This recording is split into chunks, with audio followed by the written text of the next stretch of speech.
points at all. They are incredibly long. They're probably the longest points, but they're quite smooth, and yet they still keep them in the board. Very rarely you see Justin Pipe have his darts fall out the board, even though it's like they're always imminently about to just drop. Only dropping into the 60. Once more. 80 number 4 for the man from Taunton, just down the road. The tournament, Justin Pipe. It's a tournament he has a great history in, 3 times as semi-finalist. Got to be really crafty here. The right call on 17s, because if he misses the treble, he's still got an out on a big treble. That's a wonderful visit from Pipe. 129 is gettable, but no longer. And Justin Pipe now will see if those darts in the 20 obscure the bullseye, or we may do. Needs 1 treble for a go at the ball. He's got that 1 treble. And it is the ball. He's not moving. He reckons he can see it. And it is back-to-back bullseye finishes for the force. This is spectacular.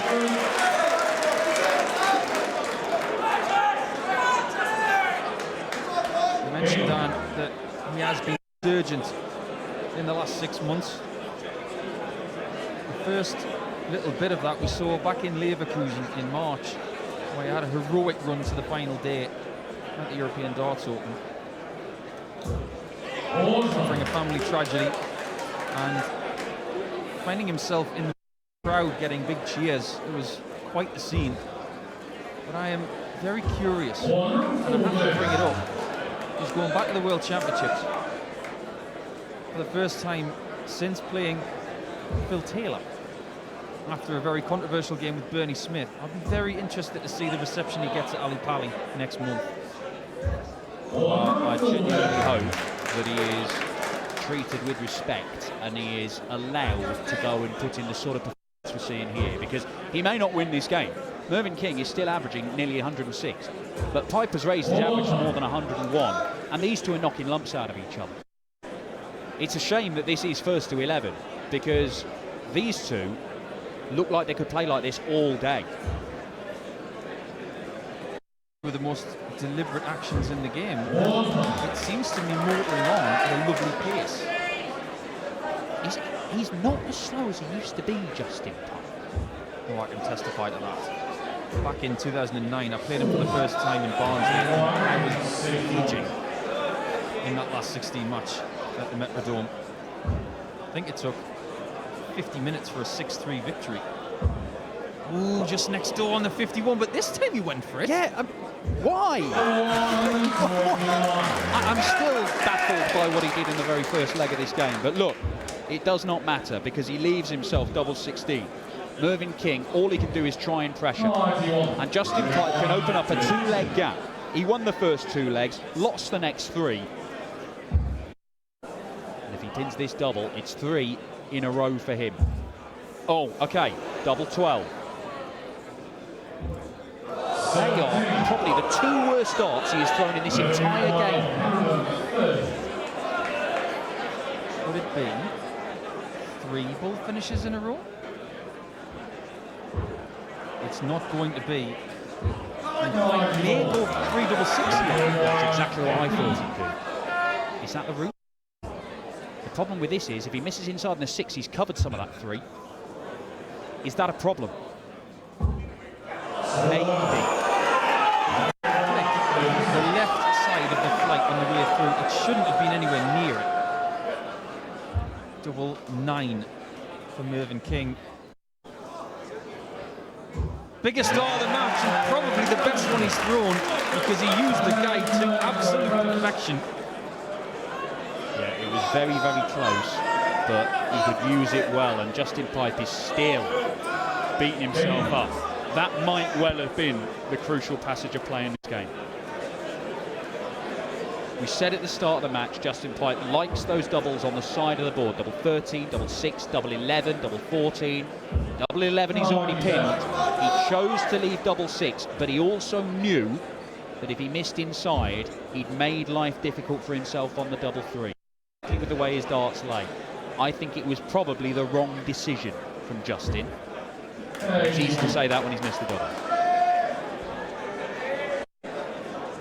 I can understand why he'd want to leave the double six, but based on what happened, then you saw it coming down. The way his darts lie, but maybe from a coaching perspective, it was probably the wrong way to go.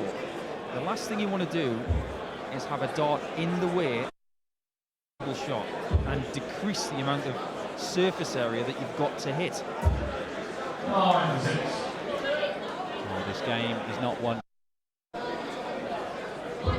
one way then the other, but that little passage of play might be the crucial one, because there have been little spells of brilliance from both men. 7 perfect darts from King at the end of a leg, 6 perfect darts from Pipe at the end of a leg. Is it 4 180s in this match? They are both 4 out of 11 on, both averaging around that 100 mark. Curiously, Merv hitting a 19 in the last start of the pre-128. Maybe he knew that Pipe was not going to be anywhere near a finish, and as a result, he has done of laying up for double 18. Will he have to hit double 9 again to take the lead back? 61, Merv beginning to struggle, but there is potentially only 2 legs left. A wild one.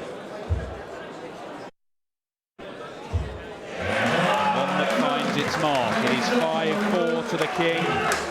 1 more leg needed. The back is beginning. Just thinking, Dan. As Pipe gets back in that lipstick, sometimes suffers from migraines, and they come at the most ridiculous moments at the ends of games. And I've seen him on the European Tour this year, where maybe 2 legs before the end of a match, and he won that match, and he said, I can't do an interview, I need to go and lie in a dark room. Sincerely hope that he hasn't got one now. On the European Tour this year, he sent me back to his hotel to go and get his painkillers, because he literally didn't feel he could get back in the shuttle to... Of course, suffer with a little bit of heat stroke in Prague at the Czech Darts Open. Well, most of us did. It was arguably the hottest stage played on. Well, if Merv is feeling, whether it's a mark he wants as a last leg decider, but it looks as if we are going that way. Oh, but maybe we're not. Just nestled in there. This is a totally different shot now, but he knows about bullseye finishes. Does Justin Pipe? It is the bull. Oh, it's only just to the left, and Merv has got it in his hands. 3 darts, 101, and he's got the job done. Finish missed by Justin Pipe. And King cannot produce a ton plus check out of his own. Now Justin, what route are we going? 9 for double 8, standard stuff. Last dart, must go. And he's busted. And he kicks the Ocky and slaps himself, and King might slap him right out of the tour. 12 or 20. It's the 12. It's tops. It's not tops. Still shaking my head as if to say, why is he not leaving double 16? But he is given the opportunity back to Pipe to stay alive. It's the same single as before, right in the middle. Can he pluck up the 3rd dart this time? He can. He gets a lovely ricochet off that guy. We are going all the way. 2 match darts have been missed by Mervyn King. He is still averaging a ton. Pipe has hit 5 180s. If he could find another one in this leg, it might just turn it in his favour. Both 5 out of 16 on the doubles. Whoever loses this will be kicking himself, thinking they should have got this game won. The winner faces either Dave Chisholm That is a game we are slated to show you on this stage later on this afternoon. It might get taken onto the main stage. You're getting your money's worth this afternoon. All The first game. This one is going to be 6-5. Who's to say the next game, Brendan Dolan against Ross Smith, will be 6-5. That's a pretty close encounter. Of the dart kind. 91. Advantage King.